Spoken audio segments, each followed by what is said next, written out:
dokter. Betul, Baik dong. iya. Ya, jadi Kita baru baru memang ketemu ya minggu lalu ya dok ya.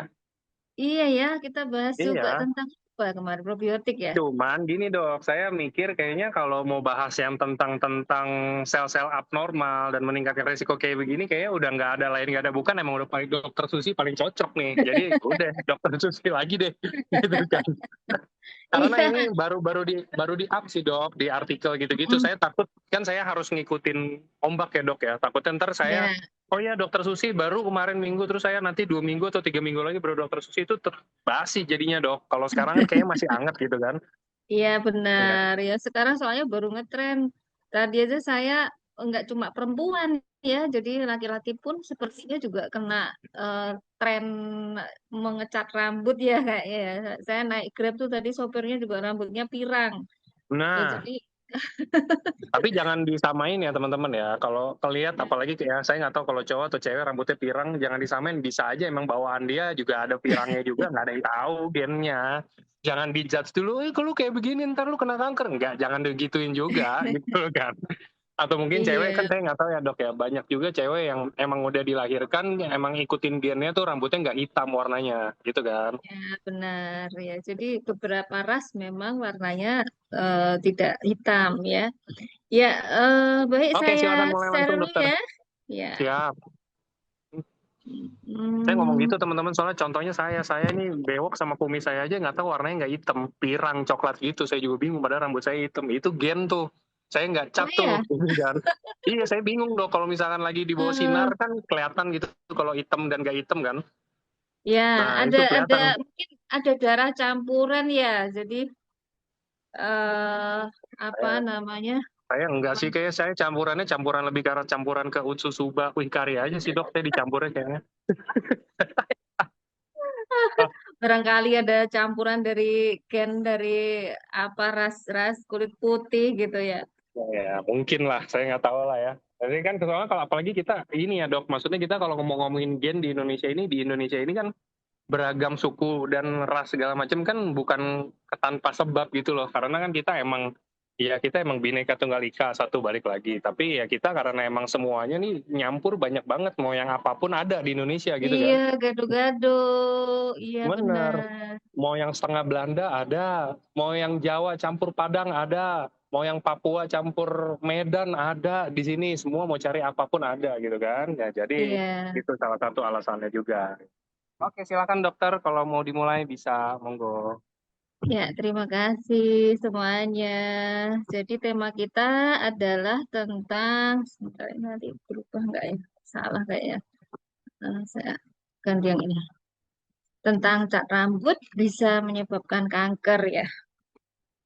Nah, jadi penggunaan cat rambut ini memang baru tren ya, dan eh, diperkirakan sekitar 50% wanita ya, dan 10% pria. Jadi pria pun juga pernah menggunakan cat rambut, baik karena alasan mengikuti tren atau karena ubanan ya, karena kan kita kalau udah usia 40-an tuh pasti setidaknya ada uban yang tumbuh ya, dan kadang-kala orang berpikir uban itu membuat kepercayaan dirinya berkurang, akhirnya rambutnya dicat gitu ya. Nah, eh, saat ini tentang keamanannya memang masih menimbulkan kontroversi ya. Jadi ada yang menyampaikan beberapa bahan ya itu punya potensi karsinogenik gitu ya. Dan memang dari beberapa penelitian membuktikan bahwa penggunaan cat rambut yang mengandung bahan-bahan tersebut ya itu dapat meningkatkan risiko kanker ya. Ada beberapa kanker ya. Jadi contohnya kanker kandung kemih ya, lalu kanker payudara kalau pada perempuan ya, lalu leukemia dan juga kanker getah bening ya. Jadi kanker pada sistem darah ya. Nah, dalam sejarah sebenarnya penggunaannya juga sudah sangat-sangat eh, apa ya kuno ya. Jadi bukan hanya pada masa modern ya digunakan. Contohnya kalau di bangsa Mesir ya, itu udah jadi semacam budaya yang menjadi tradisi di sana, di mana rambut, kuku, lalu badan, kadang-kadang dikasih pewarna ya, untuk ritual ya, selain untuk estetika ya. Jadi yang biasa digunakan pada saat itu juga bermacam-macam, nggak cuma yang alami ya. Pada masa itu bahkan penggunaan cat berbasis logam berat itu juga digunakan ya. Makanya zaman Mesir kuno itu juga ada penyakit kanker ya. Tapi yang alami juga banyak digunakan yaitu dari henna ya. Kalau yang berbasis logam berat itu biasanya menggunakan timbal, kemudian tembaga dan antimon. Nah, biasanya logam-logam ini dicampur dalam minyak ya atau balsam sehingga menghasilkan warna hitam pekat. Nah, ini disebutkan dalam beberapa dokumen medis dari Mesir kuno ya. Jadi dari apa lembaran-lembaran papirus. Nah, lalu Maroko, Afrika Utara itu juga mereka biasa menggunakannya untuk eh, apa ritual juga ya. Menggunakan campuran mineral alami maupun logam tadi. Kemudian Eropa juga dikenal termasuk para pengguna cat ya. Di mana termasuk di sini Romawi dan Yunani kuno juga menggunakannya, akan tetapi zaman dulu itu sebenarnya sudah dikenal ya bahwa penggunaan cat-cat yang mengandung logam berat itu menimbulkan efek bukan hanya kanker ya, jadi bisa menyebabkan eh, kerusakan saraf ya, menyebabkan neurotoksik ya, bersifat nefrotoksik, merusak ginjal ya, dan juga bersifat karsinogenik atau dia bisa menyebabkan kanker.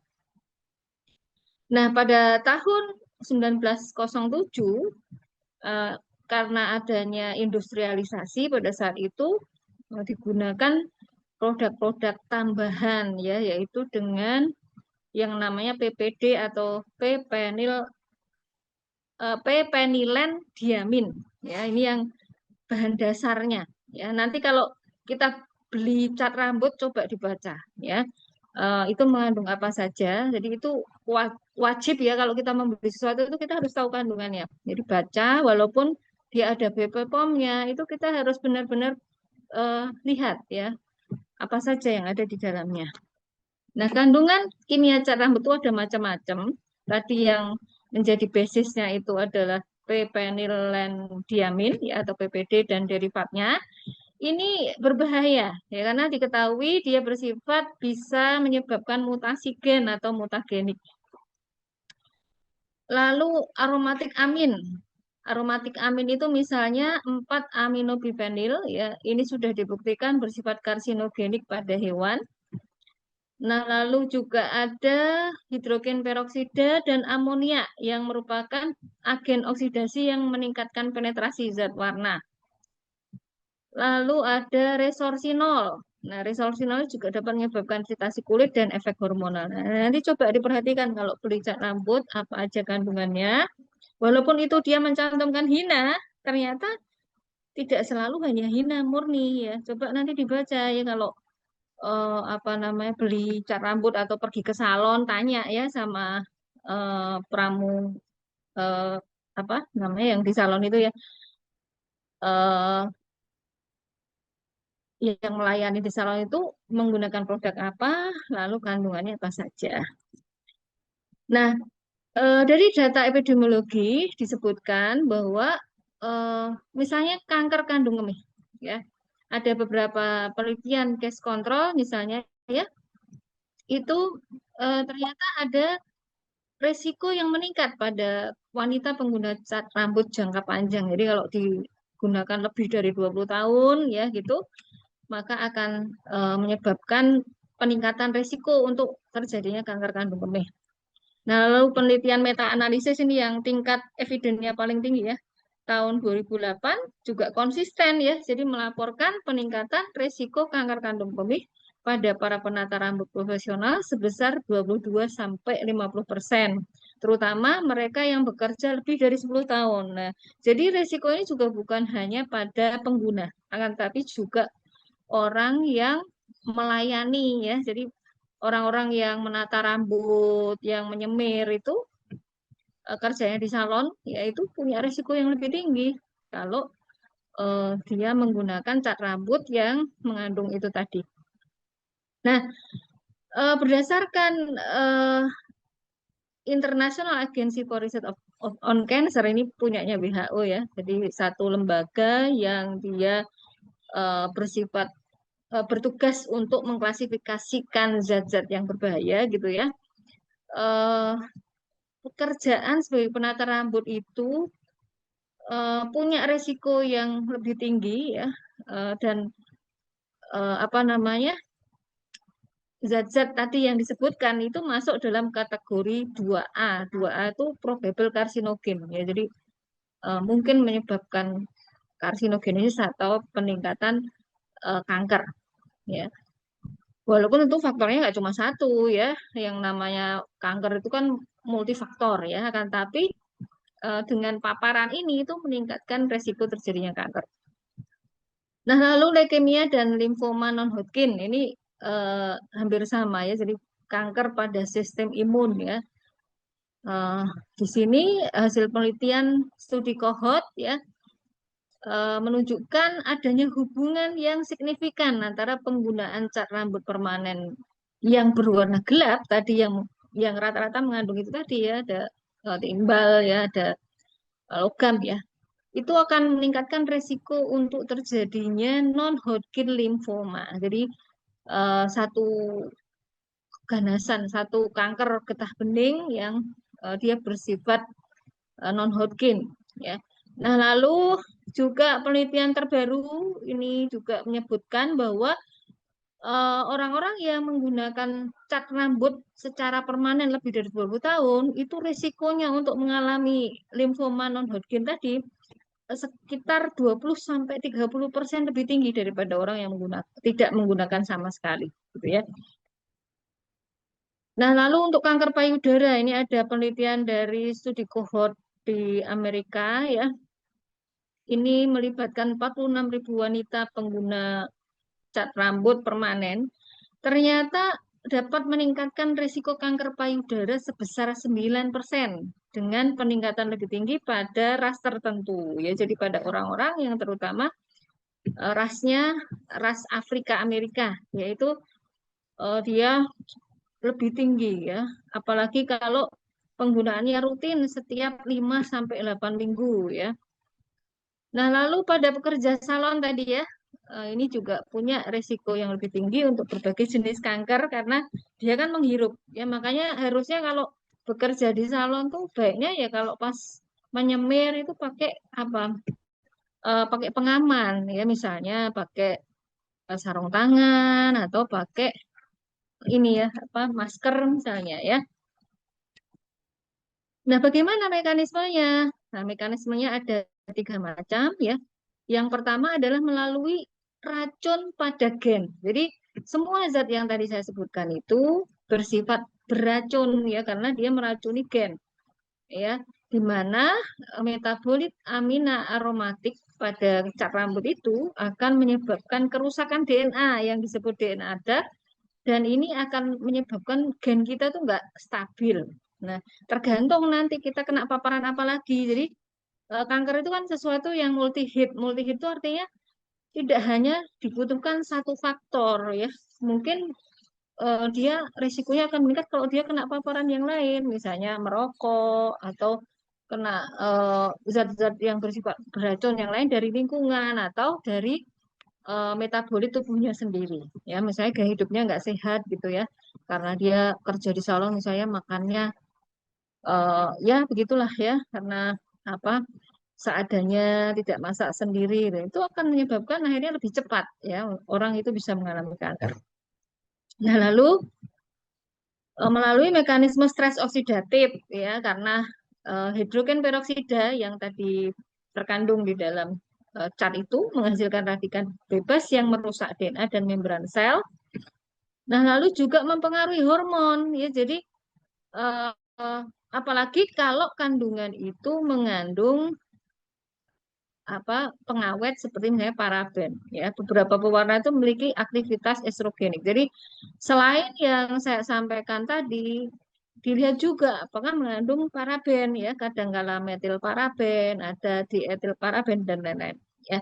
Di mana disrupsi endokrin ini akan mempengaruhi banyak hormon, bukan hanya hormon reproduksi ya, tapi juga hormon yang berkaitan dengan stres, dengan sistem imun ya, seperti misalnya kortisol ya, di mana kortisol ini kalau berlebihan akan menurunkan sistem imun kita. Nah, orang yang sistem imunnya tidak seimbang karena biasanya kortisol akan melemahkan kemampuan untuk eh, mengeliminasi atau mengeliminasi itu melokalisasi ya, melokalisasi lalu memakan ya dan membersihkan zat-zat toksik itu gitu ya. Nah, akhirnya tubuh kita tidak mampu ya melakukan perlindungan ya secara baik lokal maupun sistemik karena sistem imun kita melemah.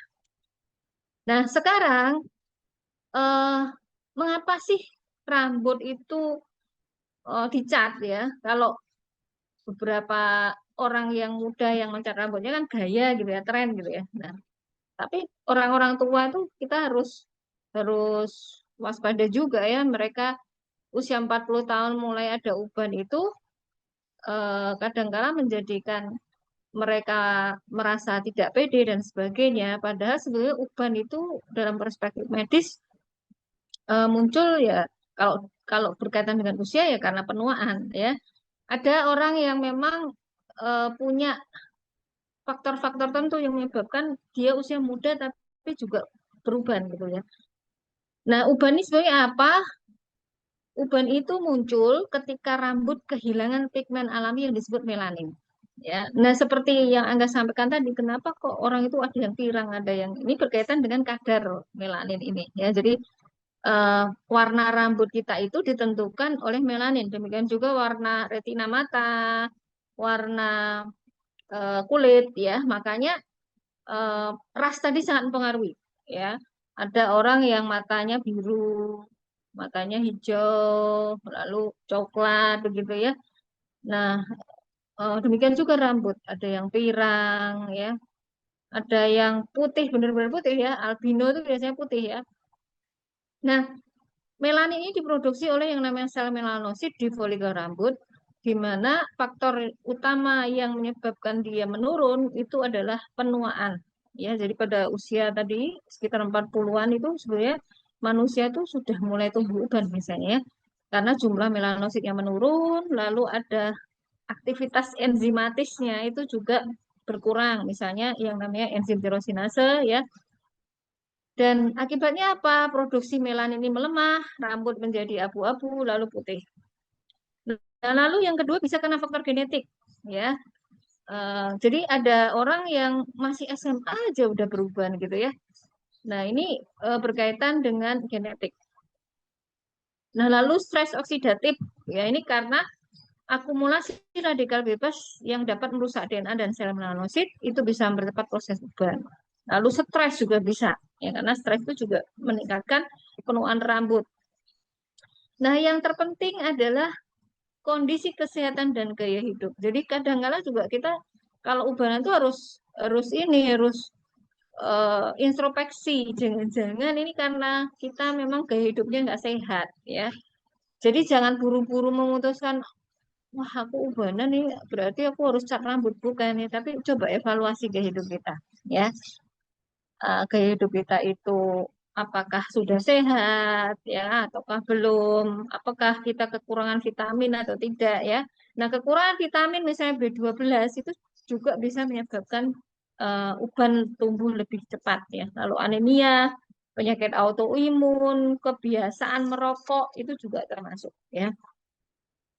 Nah, dalam sudut pandang Islam ya sebetulnya uban itu disebutkan sebagai cahaya. Ya, jadi kalau kita udah usia 40 tahun beruban itu kita sebenarnya harus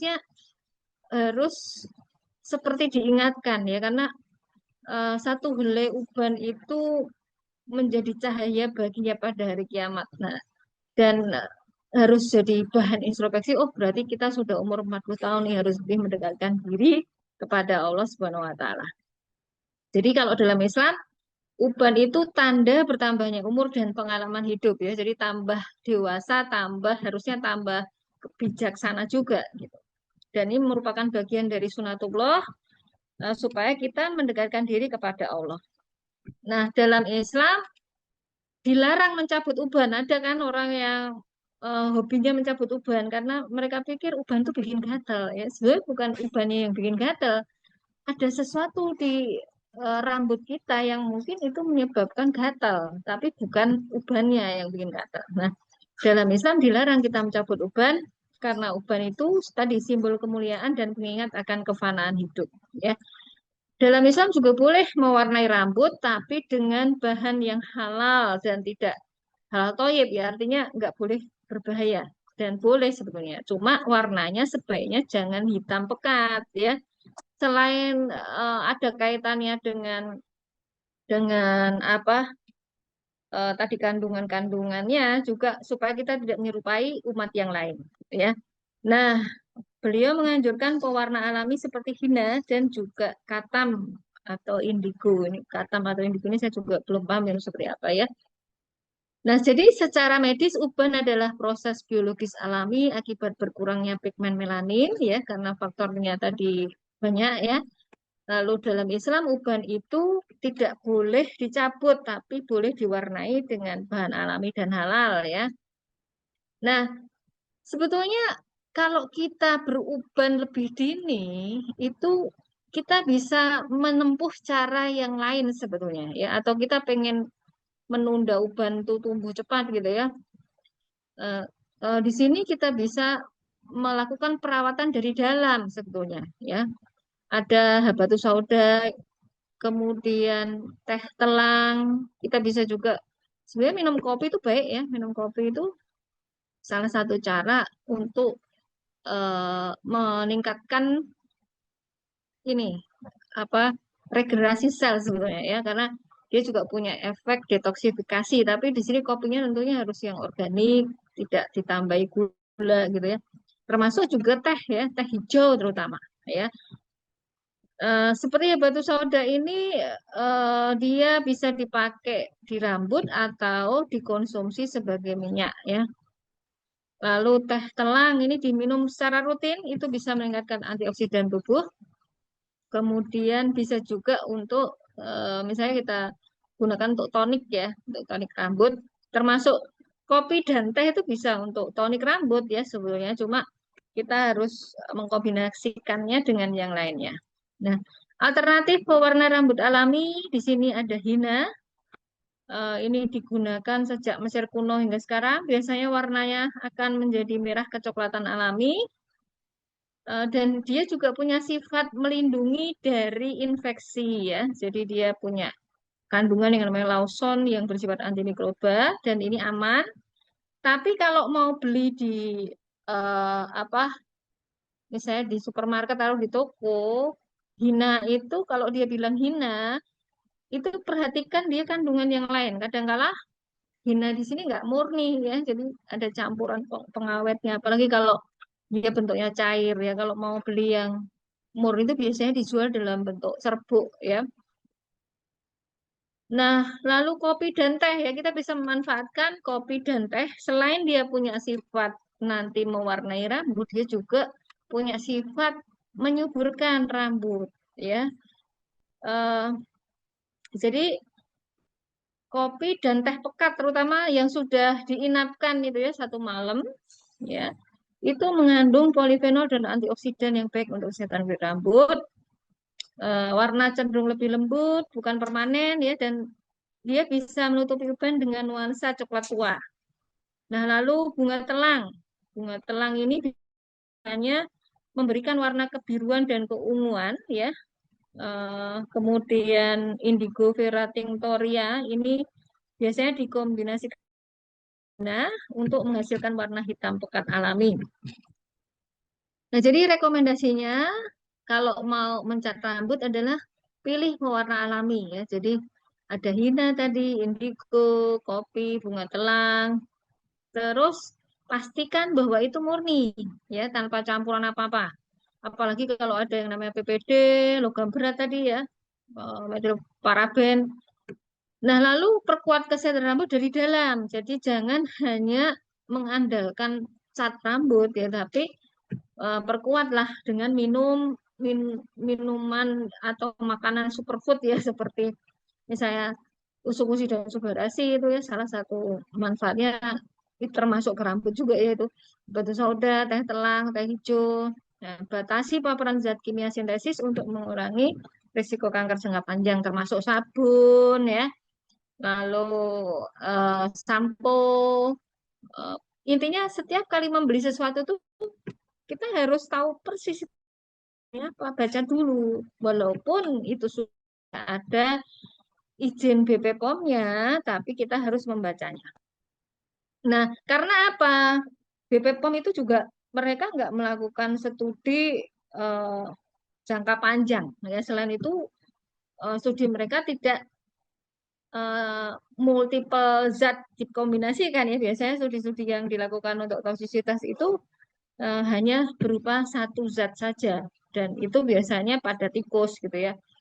Nah, ini contohnya kalau kita melihat regulasi dari berbagai lembaga di dunia, misalnya Uni Eropa itu paling hati-hati mereka ya. Jadi kalau Indomie saja misalnya itu antara Eropa dengan Indonesia itu seringkali beda juga ya. Nah, di Eropa tuh lebih hati-hati sekali ya.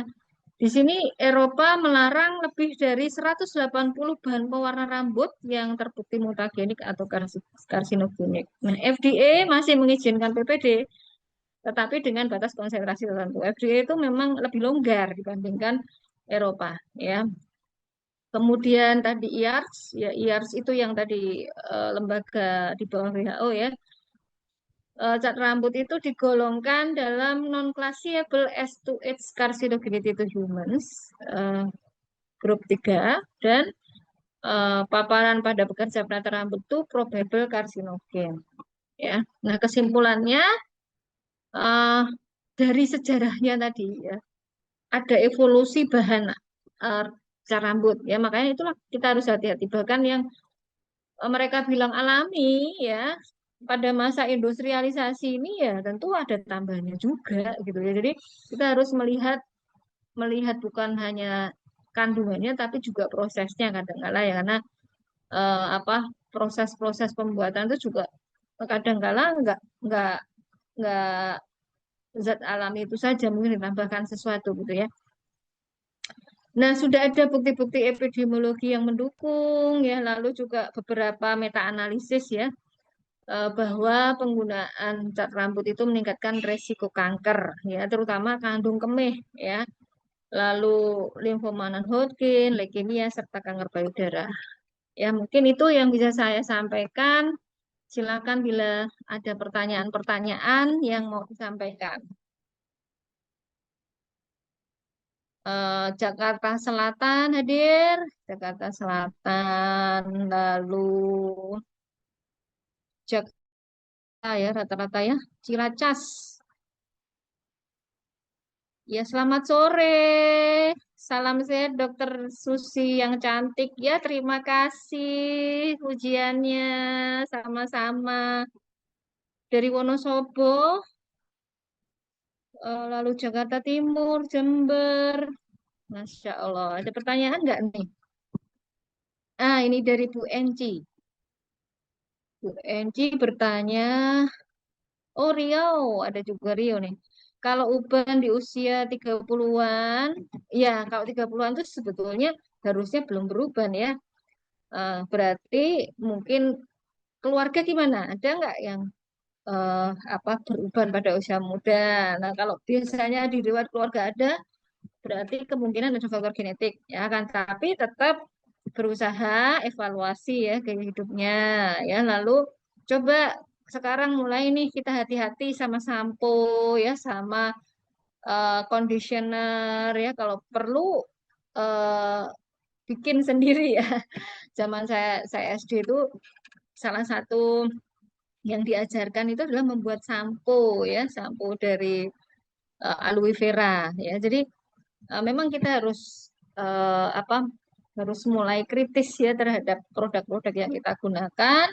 Dan ya memang kadang yang alami itu terkesan apa mahal ya. Tapi yang alami mahal itu karena dia sehat. Ya, karena membuat barang yang murah itu biasanya banyak barang zat-zat murah yang juga toksik gitu ya. Maka lebih baik sekarang kita berhati-hati dengan menggunakan yang apa yang benar-benar alami walaupun mahal daripada kita menggunakan yang murah tapi berisiko akhirnya apa sakit kanker yang sulit diobati dan berisiko membuat kita akhirnya mati lebih mudah kan gitu ya. Jadi pola pikirnya begitu. Nah, tapi kalau mau yang alami sekali misalnya sabun, sampo ya kita bisa bikin sendiri sebenarnya pakai lerak ya. Bahkan ada daun-daun tertentu yang bisa kita manfaatkan. Kadang-kadang kan orang pengen bersih itu apa? eh karena busanya gitu. Jadi dia merasa kalau sesuatu berbusa itu lebih bersih gitu ya. Eh, di lingkungan kita ada pohon-pohon tertentu yang menimbulkan efek seperti busa tadi ya, seperti lerak tadi, lalu jayan tau nggak jayan? Jayan tuh yang bunganya merah itu yang kadang-kadang kita berpikir ah itu makanan ular gitu ya. Nah, ternyata jayan itu adalah sampo alami ya. Maka kalau kita punya lahan sedikit tanam aja itu. Ya, bahkan ada daun yang dia bisa membentuk busa, ya daunnya itu biasa digunakan oleh orang-orang yang menjalani hidup homesteading ya, yang dia berhati-hati sekali apa zero waste, lalu juga dia mengurangi penggunaan apa tisu dan sebagainya. Itu dipakai sebagai pengganti tisu saat mereka eh, cebok ya kan, karena rata-rata kan orang-orang dari barat itu kan kalau cebok nggak pakai air ya. Kalau kita pergi ke Inggris misalnya itu susah sekali kita nyari toilet yang pakai air ya. Rata-rata mereka hanya pakai tisu, jadi toilet toilet kering gitu ya. Nah, orang-orang yang mempelajari homesteading ini akhirnya menanam pohon-pohon tertentu yang dia punya sifat apa bisa sebagai untuk tisu atau untuk cebok, bahkan itu dipakai untuk mandi gitu. Nah, lalu beberapa daun-daunan di Kalimantan itu ada juga yang dia sudah biasa digunakan untuk mandi ya. Jadi dia menimbulkan busa kalau digosok-gosok gitu. Nah, cuma nama tanamannya saya lupa ya, tapi mungkin nanti bisa dicari di internet ya tentang tumbuh-tumbuhan yang bisa jadi pengganti sampo dan juga pengganti sabun ya. Dan sekarang baru ngetren juga nih bikin sabun dari ekoenzim, dari minyak yang ada di rumah kita. Tapi jangan minyak jelantah ya. Kalau minyak jelantah itu saya dulu mengajarkan itu untuk eh, membuat sabun cuci ya. Itu. Terus pertanyaan yang lain. Nah, ini dari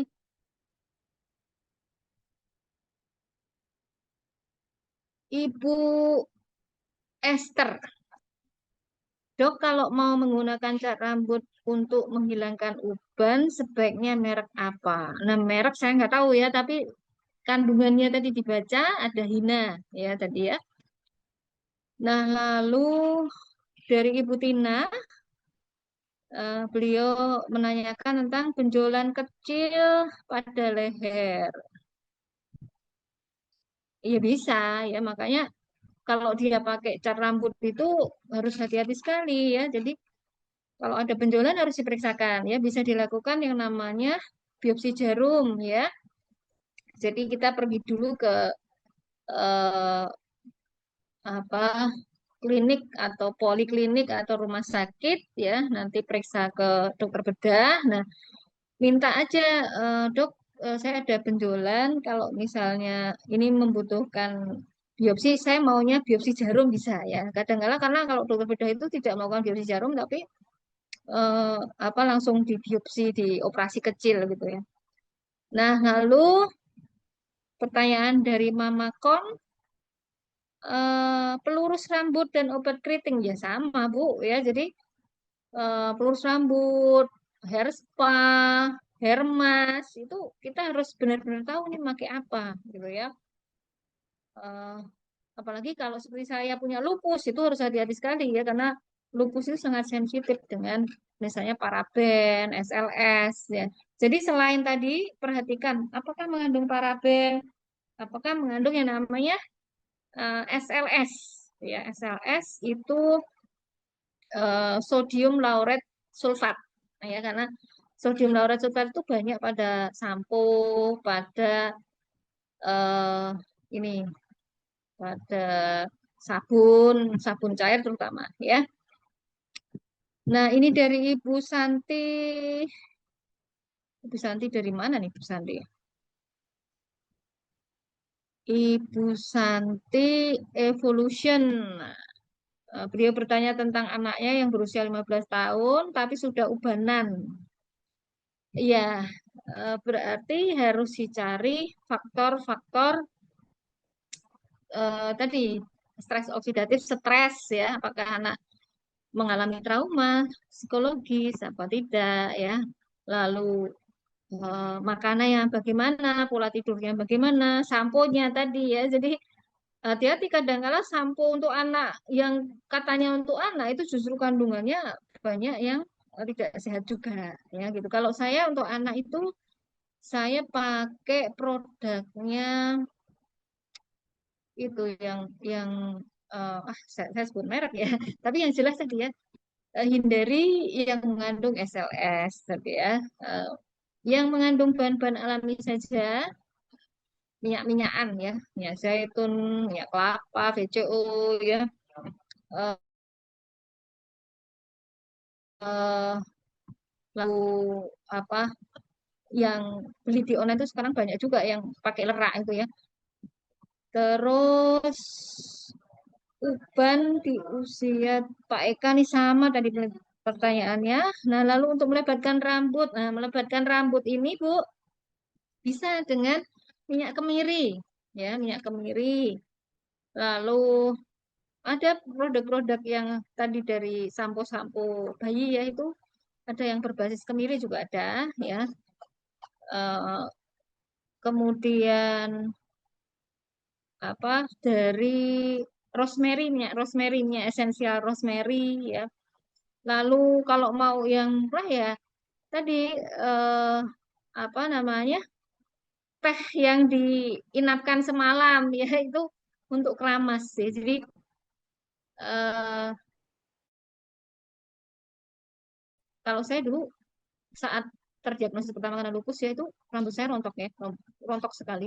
Itu saya pakai teh ya, teh itu saya cencem gitu kalau orang Jawa ya saya kasih air panas, lalu besok paginya saya ambil airnya, saya semprotkan ke kulit kepala sama rambut, lalu didiamkan aja ya, jadi bungkus pakai pakai anduk anget gitu. Terus habis itu beberapa 15 menitan lah, terus baru kita keramas ya. Itu efeknya termasuk cepat sih yang saya rasakan ya. Jadi apa namanya eh, mengatasi rambut rontok ya pada saat itu ya. Terus sampo dari buah lera aman ya. Tapi sampo dari buah lera ini kadang-kala pedes ya, Bu. Jadi bikin pedes kalau pada anak-anak. Makanya kita juga harus cari yang lain termasuk tadi yang saya bilang jahe-jahean ya, jahe-jahean coba dicari ya. Jadi buahnya jahe-jahean itu bukan buah sih bunga ya, bunganya itu dia bentuknya berwarna merah ya, seperti pentolan gitu. Kalau kita peras perasannya itu kita tampung bisa itu ya, kita tampung. Nah itu untuk sampoan ya. Ya lalu dari Kupang. Dari Kupang ini, wah ada Kupang juga nih ya. Kupang, Kupang ini kemiri banyak deh kayaknya Kupang. Kalau sudah terlanjur puluhan tahun pakai zat rambut kimia, ya berarti kita harus mengkonsumsi antioksidan tinggi, Bu. Ya, lalu coba pola hidupnya, lalu pola makan ya itu diperbaiki. Nah, sekarang detoksifikasi ya. Jadi karena kalau ada logam berat itu kita butuh detok yang kuat ya. Nah, detok yang kuat untuk logam berat itu salah satunya adalah dengan bawang hitam ya. Makanya pada produk usus itu ada kan ya bawang hitam ya. Nah, pohon porang enggak lah. Pohon porang itu yang dipakai adalah umbi porang ya, bukan bukan bunganya. Daun kembang sepatu ya benar ya, daun kembang sepatu tuh bisa ya. Daun kembang sepatu, lalu bunganya Bu ya, bunganya itu dibikin jadi kita kalau seperti ini bisa pakai tonik rambut itu kita bikin sendiri, pakai campuran bisa minyak zaitun atau VCO gitu ya. Terus eh, bunga sepatu cengkeh ya kombinasikan, bisa juga rosemary dimasukkan gitu ya. Terus eh, pa- taruh di dalam wadah botol kaca ya. Kemudian bisa dipanaskan dulu juga bisa sih dipanaskan ya. Tapi jangan sampai mendidih ya, hanya untuk pasteurisasi aja atau bisa kita pakai sinar matahari sebetulnya ya. Jadi untuk melakukan infus ya, sebenarnya itu infusa, metode infusa ya, supaya esensial oil dan zat-zat itu meresap pada minyak, yaitu bisa dengan cara tadi minyak VCO ditambah dengan misalnya bunga cengkeh tadi dipanaskan, jemur di sinar matahari jam 8 sampai jam 11 gitu ya. Nah, lalu baru kita simpan dan kita gunakan ya. Kembang sepatu itu bisa dimakan juga. Bahkan sebenarnya daunnya bisa dibikin ini apa namanya, beberapa daun itu bisa dibikin kayak cincau itu ya. Pertanyaan dari Badrika Komara, kalau cat rambutnya ada kandungan hidrogen peroksida, apa berarti jangan dipakai? Ya, baiknya sih jangan ya.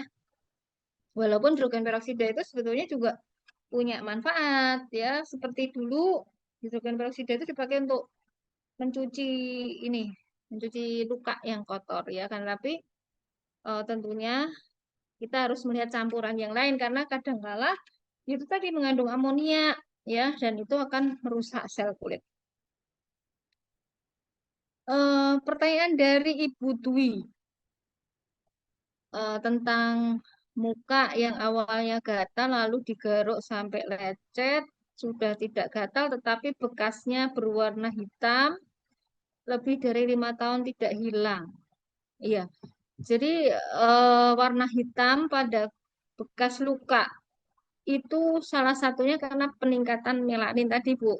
Ya, eh, untuk menghilangkannya tentunya dengan zat-zat yang punya sifat memutihkan kulit ya atau mencerahkan kulit ya.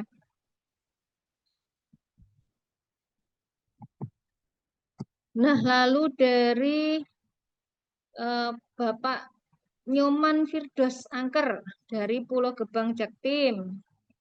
Beliau bertanya, apakah ada ada pasien baru operasi tumor di kepala, lalu tidak bisa jalan, tangan dan kaki tidak bisa bergerak, tidak bisa bicara. Oh, ini sebaiknya konsumsi subarasi, Pak ya. Subarasi, usukusi, tapi perbanyak usus dulu sebelum dipastikan kankernya bebas ya. Mulai dari dosis kecil ya, 2 kali sehari ya. Jadi prinsipnya begitu ya, karena kalau kita mengkonsumsi seperti probiotik itu, kalau kelebihan itu akan terbuang percuma gitu ya. Jadi yang terpenting itu justru cara konsumsinya, karena seperti usus itu kan dia harus ber berkoloni atau bekerja di daerah usus besar ya, maka sebaiknya ya 2 jam sebelum atau 2 jam sesudah makan, ya. Lalu dari Flores Timur, ya, Masya Allah, dari Flores Timur nih. Ada pengalaman orang dengan semir rambut lalu merembes ke wajah. Walau dibilas berulang kali, tidak hilang, bahkan masih meninggalkan semacam flek hitam. Ya karena cat rambut yang hitam tadi, apalagi itu menggunakan logam berat. Ya jadi memang sebaiknya kita kalau melakukan cat rambut itu kan eh, apa ada ininya ya kayak pelindungnya. Lalu yang kedua, ya tadi jangan menggunakan yang hitam pekat. Yang itu karena yang hitam pekat itu rata-rata menggunakan logam. Ya. Terus Bapak Ari Wibowo, beliau menyampaikan tentang tembong di kepala. Di sekitar tembong ini rambutnya jadi warna putih. Jadi terpaksa saya lakukan semir. Eh, Ganti aja Pak Ari. Jadi eh, semirnya pakai hina tadi Pak, tapi pastikan hinanya murni ya. Dari Habibah Oya, penggunaan daun sirih. Ya, daun sirih itu dia punya sifat antiseptik ya. Daun sirih untuk misalnya mencuci mencuci kemaluan misalnya gitu ya, itu nggak boleh sering-sering juga ya karena kemaluan tuh kalau kalau apa namanya dicuci pakai sabun-sabun seperti itu nanti pH-nya akan berubah ya padahal pH di situ sangat menentukan ekosistem di vagina ya dan itu akan mempengaruhi rahim ya maka daun sirih maksudnya untuk cebok gitu ya itu harus dikurangi tapi kalau untuk misalnya untuk kumur-kumur ya atau untuk campuran kita misalnya mau bikin sabun boleh-boleh aja sih ya terus Bapak Yudi Kurniawan. Beliau pernah pakai cat rambut, kulit kepala jadi ruam-ruam, bentol-bentol, keluar air, rasanya perih. Iya, Pak, karena tadi zat kimianya. Ya mungkin Bapak juga termasuk yang sensitif itu. Ya, jadi memang kalau kita apalagi punya alergi, kita harus sangat berhati-hati ya. Termasuk pada zat-zat yang mungkin alami ya. Kita coba dulu harusnya ya di tangan kita.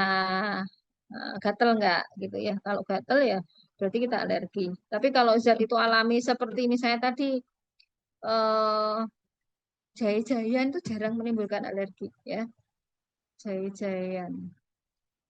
Sayangnya tadi tak di slide saya tidak saya ini ya saya taruh ya gambarnya nanti kapan-kapan deh di grup mungkin saya share ya. Tapi sebenarnya sudah pernah saya share kayaknya. Ya, ada pertanyaan lagi? Kalau tidak ada, eh ini ada dari Bu Dwi. Pasien diabetes kaki sudah menghitam, mengecil sampai lutut, bahkan sudah pakai tongkat. 4 kaki ketika ketika kesleo, eh, 4 kaki sudah pakai tongkat, terus pernah kesleo. Apa dia bisa patah sendiri? Ya, jadi kalau orang kena diabetes itu peredaran darah itu nggak bagus, sarafnya nggak bagus ya. Nah, maka kalau seperti itu ya akhirnya mati jaringannya. Ya. Nah, kalau seperti itu kadang-kala dibutuhkan amputasi. Ya, akan tapi bisa dicoba dulu ya dengan subarasi, usukusi, fisioterapi ya. Lalu ada beberapa terapi penyinaran tuh yang bisa juga ya, namanya terahertz. Saya pernah punya temen tuh ya, suaminya itu eh, kebetulan penderita diabetes udah lama. Lalu tiba-tiba bengkak kakinya, lalu mukanya, lalu sesak napas juga, ada cairan di paru-paru, perutnya juga membuncit. Dibawa ke rumah sakit nggak mau, ya. Akhirnya saya tanya kondisi ekonominya juga susah. Akhirnya ya sudah deh, coba cari terapi gratis itu yang pakai penyinaran itu, terahertz namanya. Dia cari di Surabaya ada yang gratis kan, gitu. Dia tinggalnya di Surabaya. Terus akhirnya ya udah dia terapi itu rutin 2 minggu. Masya Allah itu sehat sampai sekarang. Jadi eh, hasil labnya semuanya bagus. Ya, jadi kadangkala dengan sinar-sinar atau gelombang tertentu itu juga bisa membantu regenerasi sel. Ya, eh Ibu Ella dari Semarang. Wah, Semarang nih Bu, sama ya, kita di Semarang nih. Di mana nih Bu? eh ada titipan pertanyaan dari customer, dia menderita miom, sedang ikhtiar sembuh dengan sukusi. Setelah 3 minggu konsumsi muncul keluhan menstruasi yang banyak dan deras, tapi yang keluar darahnya berwarna pink, tidak berbau dan tidak nyeri. Ya, eh usukusi ini salah satunya dia akan sebetulnya akan menimbulkan efek regenerasi ya salah satunya. Eh, Detoksifikasi regenerasi ya. Eh, ini juga harus kita perhatikan konsumsi obat yang lain ya Bu. Bisa jadi juga karena misalnya dikombinasikan dengan aspilet misalnya itu karena dia efeknya mengencerkan darah ya, otomatis akhirnya kalau dia ada miom kan pembuluh darah jadi apa? Sulit menutup ya, sulit menutup ya. Makanya eh, sebetulnya mungkin menstruasi banyak itu bisa jadi karena miomnya ya. eh, Pembuluh darahnya tidak tidak menutup dengan sempurna ya. Lalu harus dimonitor ya Bu ya. Jadi kalau seperti ini harus dimonitor dengan USG, kontrol ke dokter juga. Jadi penggunaannya ini tentunya harus eh, dikonsultasikan ke dokter paling tidak ya. Besar miomnya seberapa, kemudian ada indikasi nggak untuk eh, dan tindakan darurat kadangkala diperlukan tindakan darurat juga kalau misalnya perdarahan itu sulit berhenti ya, menimbulkan anemia yang mengancam jiwa ya. Nah, miom itu salah satu dampaknya ya pembuluh darah itu sulit menutup itu tadi gitu ya. Ada pertanyaan tentang cat rambut yang mengandung bahan bebas tadi, apakah ada potensi ketombe yang tak kunjung hilang? Iya, bisa ya, maka karena dia mengiritasi rambut ya dan kulit ya. Tentu salah satu tanda bahwa kita tuh nggak cocok dengan itu, bahwa itu mengandung zat beracun tuh gatel, terus tadi ruam mungkin ada peradangan, salah satunya adalah ketombe, ya gitu.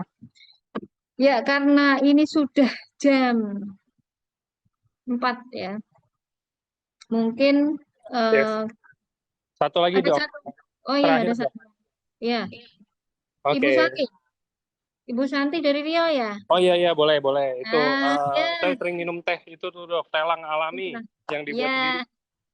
Ya, kalau perlu nanam sendiri aja ya. Jadi teh telang itu luar biasa. Ya, dia antioksidannya tinggi, kemudian murah ya kan? Kita bisa nanam tuh dia cepat tumbuh dan dari bunganya, daunnya bisa dimakan, kacangnya kalau muda kita bikin sayur bening itu ya. Lalu bijinya jangan lupa bijinya disimpan untuk bikin microgreen ya karena microgreen itu juga superfood itu ya. Jadi supaya kita punya asupan makanan yang kita tanam sendiri, lalu dia bebas pestisida, nggak perlu beli ya. Kita konsumsi, kita budayakan ya menanam bunga telang ini. Dan bijinya disimpan. Salah satunya adalah untuk microgreen gitu tadi sebagai sumber pangan yang superfood yang tanpa menggunakan tanah ya karena itu bisa hanya pakai botol aja ya. Lalu kita misalnya eh, tidak kena sinar matahari pun dia bisa tumbuh gitu. Jadi kadang-kadang sinar matahari diperlukan untuk meningkatkan klorofilnya gitu aja, tapi tidak terus-menerus biasanya gitu. Ya mungkin itu inspirasi dari saya supaya kita bisa sama-sama sehat dengan bahan yang alami, bisa makan makanan yang sehat ya dengan apa yang kita tanam sendiri ya. Oke, dan saya juga mau nambahin aja kalau dari produk kita teman-teman itu juga kan alami tadi udah dibahas sedikit juga ya. Jadi Ya, alami, jadi full ada kalau kalian tahu saya nggak ngomong nama lah, yang biar lebih gampang. Ada yang warna biru, ungu, sama merah muda ya. Jadi kalau yang merah muda itu dia dari ekstrak tumbuh-tumbuhan, nggak ada salmonnya. Kalau yang ungu itu lebih ke arah salmon DNA yang dipakai. Jadi juga ada juga probiotik-probiotik di dalamnya juga yang terkuat semua.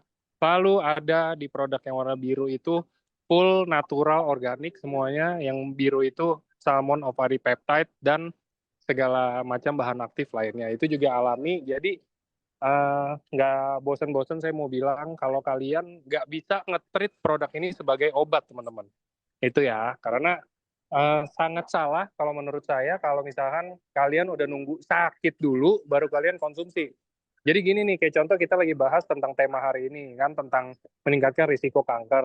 Nah, namanya kanker ya amit-amit lah ya, maksudnya cuman eh, kalian sangat salah kalau contoh amit-amit banget nih ya, kalian udah kena kanker karena sering cat rambut, tapi baru konsumsi utsu setelah itu atau konsumsi suba setelah itu. Nah, itu yang salah menurut saya. Karena produk ini didesain dari awal untuk mencegah, teman-teman. Jadi lebih baik kalian konsumsi dari belum ada apa-apa, biar kalian tetap gak ada apa-apa seterusnya gitu loh.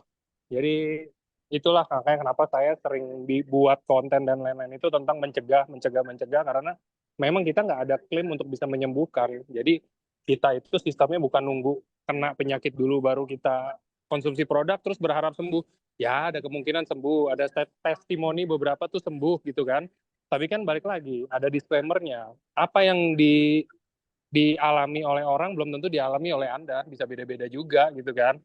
Nah, jadi kira-kira seperti itu. Semoga bisa membantu untuk seminar kali ini, teman-teman. Thank you, Dokter Tusi, untuk waktunya, untuk Sama, sharingnya. ya selamat sore semuanya. Sehat terus Selamat sore juga ya. semuanya. Thank you, teman-teman Salam semua. sehat dan bahagia. Ya. Amin. Thank Halo. you. Selamat berakhir pekan semua. Terima kasih.